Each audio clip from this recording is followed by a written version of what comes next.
Hello students, welcome back to accountancy from A. आज हम class 12 economics के money and banking chapter के कुछ कॉन्सेप्ट कवर करेंगे। इस लेक्चर में हम जो कॉन्सेप्ट कवर करने वाले हैं वो money and banking system, commercial bank, central bank, deposits, credit creation, CRR और SLR और सब कुछ डिटेल्ड में समझेंगे। इस चैप्टर के PDF नोट्स भी अवेलेबल है। PDF नोट्स का लिंक डिस्क्रिप्शन और पिन कमेंट में दिया गया है। देखिए, types of bank in India. Different types के बैंक्स होते हैं इंडिया में। देख लीजिए आप, central bank, reserve bank of India, मतलब ये सारे बैंक का क्या होता है, समझिए ऐसे बड़ा भाई, ठीक है। Then commercial bank, cooperative bank, regional rural bank जिसे हम RRB भी बोलते हैं, स्मॉल फाइनेंस बैंक और पेमेंट बैंक, ठीक है। देखिए, पेमेंट बैंक को हम एयरटेल पेमेंट बैंक भी बोलते हैं, फेमस है। स्मॉल फाइनेंस बैंक जैसे AU small bank, regional rural bank ग्रामीण जो देहात वगैरह में बैंक होते हैं, कोऑपरेटिव बैंक कई बैंक मिलकर जो बना लेते हैं उसे हम कहते हैं कोऑपरेटिव बैंक। अब कॉमर्शियल बैंक की क्या क्या कैटेगरी हो सकती है वो समझते हैं कि commercial bank, first state bank of India, Punjab national bank, HDFC bank, ICICI bank, axis bank, bank of Baroda, yes bank और देना बैंक, ये सब कॉमर्शियल बैंक की कैटेगरी में आते हैं।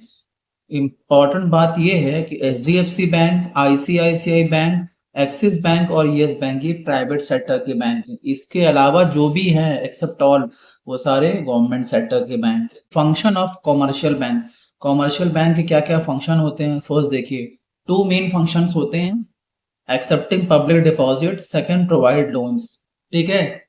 टाइप्स ऑफ बैंक अकाउंट, कितने तरह के बैंक्स अकाउंट होते हैं देख लो आप। First saving bank account, current account, recurring deposit account and fix deposit account. ये नाम है, आप समझते हैं इसके काम को। सेविंग बैंक अकाउंट क्या होता है इसमें, देखिए इसमें सिर्फ डिपॉजिट और विड्रॉन आप कर सकते हैं। कार्ड मिलता है आपको जिसे हम डेबिट कार्ड और ATM कार्ड कहते हैं, ठीक है ना, कि कोई भी बंदा आराम से सेविंग बैंक अकाउंट ओपन करवा सकता है। करंट अकाउंट, इसमें कोई इंटरेस्ट आपको नहीं मिलता है, बात समझ में आ रही है ये। और इसमें एक बढ़िया बात ये होती है कि बैंक ओवरड्राफ्ट की फैसिलिटी प्रोवाइड करता है। जैसे 50 लाख रुपए आपको डिपॉजिट करना है तो 55 लाख रुपए आपको मिल जाएगा जरूरत है तो, ठीक है ना, ये फैसिलिटी बढ़िया मिलती है इसमें, ठीक है ना। अब इसमें होता क्या है भाई, आप सोचो बिग बाजार वाले हैं, बढ़िया कोई है जिसका डेली 50 लाख 1 करोड़ का टर्नओवर होता है, अब उनको रिस्क होता है भाई साहब रास्ते में लूट पाट ना हो जाए, तो इसमें क्या है, एक वैन प्रोवाइड करते हैं और आपसे ऐसे वो खुद ले ले। रिकरिंग अकाउंट, आप देखिए मान लीजिए शादी ब्याह का अक्सर माँ बाप सोचते हैं, एक बच्चा पैदा हुआ, आप सोचो तो करना क्या है, फर्स्ट डे से 12 महीने तक, फर्स्ट डे से मतलब पहले महीने से 12 महीने तक अगर जमा किया हर महीने 500 रुपए, कितना हो गया 6000 रुपए। 20 साल के बाद जब शादी की उम्र होगी तो कितना हो जाएगा 1,20,000 रुपए। ये ऐसा मैंने रफली दिया आपको एग्जाम्पल के तौर पे। इंटरेस्ट वगैरह काट कूट के आपको 5 लाख रुपए तक मिल जाएंगे, एक बड़ा अमाउंट। ये होता है रिकरिंग बैंक की फैसिलिटी, ठीक है ना। या फिर होता क्या है, अब फिक्स डिपॉजिट की बात कर रहे हैं भाई, एक मोटा वन शॉट लिया अमाउंट, हाँ, 1 लाख रुपए का, 10 साल के बाद आपको एक हाई इंटरेस्ट के बाद पैसे मिल जाएंगे। सबसे हाई इंटरेस्ट किस पर मिलता है, FD पर, उसके बाद रिकरिंग पर, ठीक है ना। और करंट में तो उल्टा इंटरेस्ट खुद कस्टमर पे करता है बैंक को, ठीक है। अब एक कॉन्सेप्ट यहां समझते हैं, CRR, SLR और LRR का। एज्यूम कीजिए कि एक ICICI बैंक है, उसका टोटल डिपॉजिट है 100 करोड़ रुपीज। 3 कॉलम्स मैंने यहाँ पर बनाए डायग्राम। फर्स्ट में देखिए 100 करोड़ में से 10 करोड़ RBI को डिपॉजिट कर दिए। क्यों भाई साहब, देखो रिस्क हर चीज में रहता है, तो फ्यूचर के लिए 10 करोड़ रुपए जमा करते, कभी जरूरत होगी तो हम ले लेंगे। इसे हम क्या बोलेंगे, CRR, कैश रिजर्व रेशियो, ठीक है।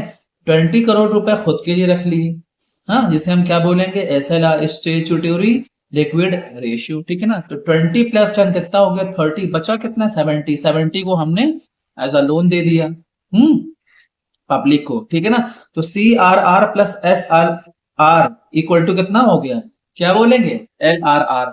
एल आर आर को हम क्या बोलते हैं, लीगल रिजर्व रेशियो। आप डेफिनेशन की बात करते हैं। First, C R R refers to the part of the total deposit of the commercial bank that they have to keep with the central bank of the country। मतलब कुछ part उठाकर हमने central bank को दे दिया as a reserve, इसे हम क्या बोलेंगे, सी आर आर।